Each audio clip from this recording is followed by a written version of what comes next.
यह है 21वीं सदी की सबसे कीमती चीज। अब आप लोग सोच रहे होंगे पत्थर चलाकर मैं 21वीं सदी की सबसे कीमती चीज इसे बता रहा हूँ, लेकिन दोस्तों ये एक हकीकत है। और दोस्तों ये चीज इतनी ज्यादा कीमती है, इतनी बेशकीमती है कि पैसा, सोना, तेल, ये सारी के सारी चीजें तो इसके आगे कुछ भी नहीं है।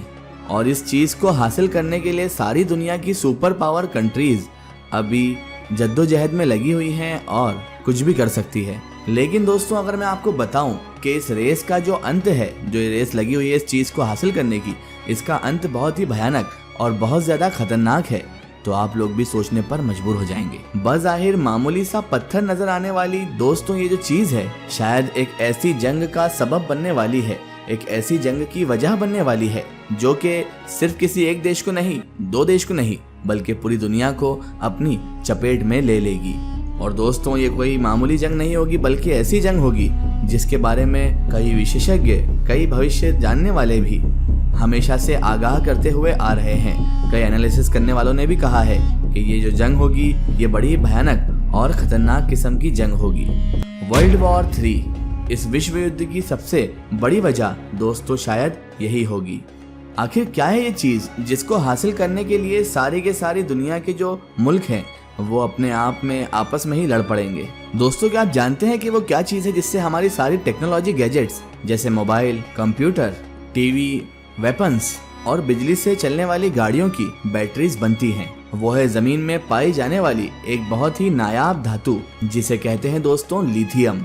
और दोस्तों इस वक्त लिथियम को ही पूरी दुनिया में व्हाइट गोल्ड कहा जा रहा है। और इसकी वजह दोस्तों यही है कि फ्यूचर जो है हमारा वो AI यानी आर्टिफिशियल इंटेलिजेंस और इलेक्ट्रिक व्हीकल्स यानी इलेक्ट्रिसिटी से चलने वाली गाड़ियों और ट्रांसपोर्टों, इन्हीं चीजों का है। और दोस्तों आपको आपकी जानकारी के लिए बता दें कि इन दोनों ही चीजों में यूज होने वाला सबसे ज्यादा और सबसे मेन मटेरियल लिथियम ही है।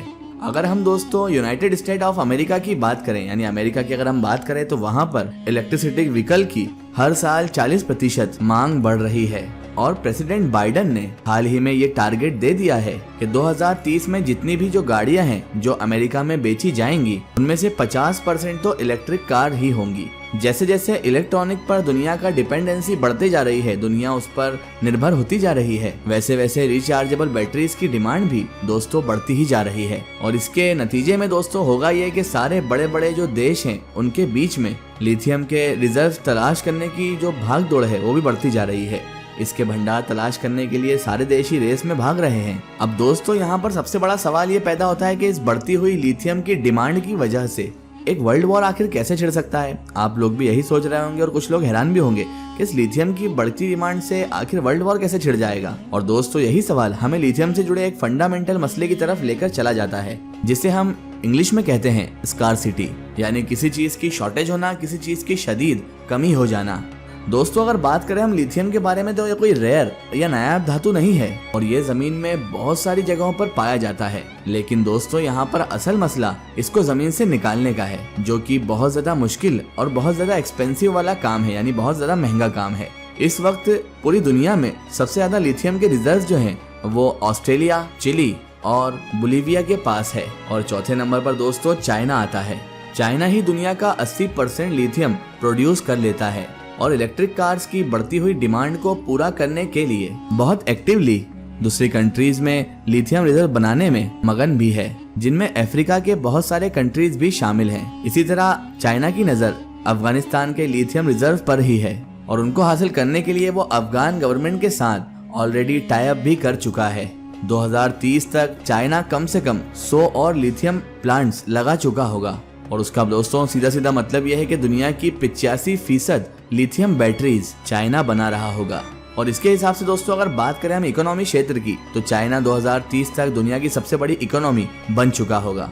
अब दोस्तों सवाल यहाँ पर यह भी उठता है कि चाइना इतनी स्ट्रॉन्ग पोजीशन तक आखिर पहुंच कैसे गया। लेकिन दोस्तों ये हम किसी और वीडियो में ही कवर कर सकते हैं, क्योंकि आज की वीडियो में हमारा पॉइंट सिर्फ लिथियम का ही है। और यहाँ पर असल सवाल ये पहुंचता है दोस्तों कि क्या अमेरिका, जो चाइना का सबसे बड़ा दुश्मन है और मौजूदा दुनिया की सुपर पावर भी है, इतने आराम से क्या वो चाइना को दुनिया की सबसे बड़ी इकोनॉमी, इतनी बड़ी पावर हासिल करने देगा, जिस पर सारी दुनिया का फ्यूचर पूरी तरह से डिपेंड करता है। और दोस्तों इस सवाल के जवाब के लिए हमें जाना पड़ेगा सन 2001 में, आप लोगों में से अक्सर लोगों का ये ख्याल होगा कि अमेरिका का अफगानिस्तान पे हमले का मकसद शायद तालिबान को खत्म करना था। कुछ लोगों का ये भी ख्याल है कि असल वजह ओपियम हासिल करना था। लेकिन 2010 में अमेरिकन स्टेट डिपार्टमेंट की पब्लिश होने वाली रिपोर्ट में कुछ और ही लिखा हुआ था। ये रिपोर्ट तो कुछ और ही कहती है। इस रिपोर्ट में ये खुलासा हुआ है दोस्तों कि अफगानिस्तान में $1 ट्रिलियन के लिथियम रिजर्व्स मौजूद हैं, जो कि शायद चिली और ऑस्ट्रेलिया के बाद दुनिया में तीसरे सबसे बड़े लिथियम रिजर्व्स हैं। और अमेरिका के अफगानिस्तान में घुसने की असल वजह थी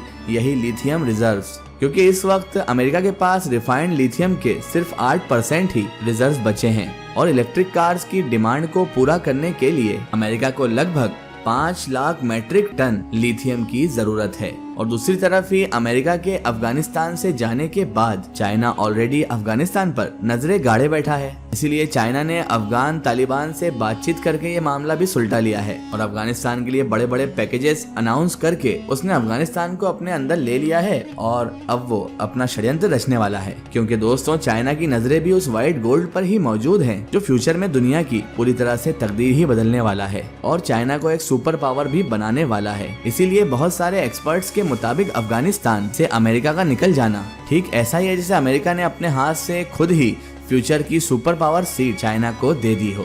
लिथियम की डिमांड दोस्तों इतनी ज्यादा बढ़ गई है कि इसकी प्राइस पिछले 2 साल में 500% बढ़ गई है।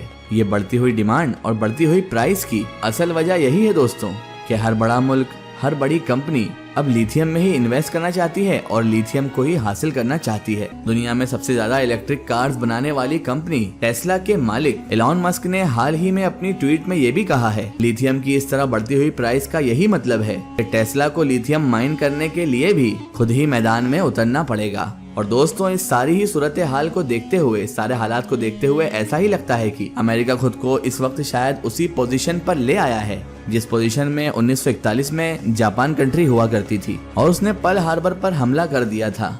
जिस फ्रस्ट्रेशन ने जापान को ये कदम उठाने पर मजबूर कर दिया था, वैसी ही फ्रस्ट्रेशन का शिकार दरअसल इस वक्त में अमेरिका है और वो भी ऐसा ही कोई कदम किसी भी वक्त उठा सकता है। पिछली 4 दिहाइयों में लड़ी गई तमाम जंगें ऑयल यानी कि पेट्रोल के लिए ही थी, क्योंकि उस वक्त तक पेट्रोल ही असल ईंधन था।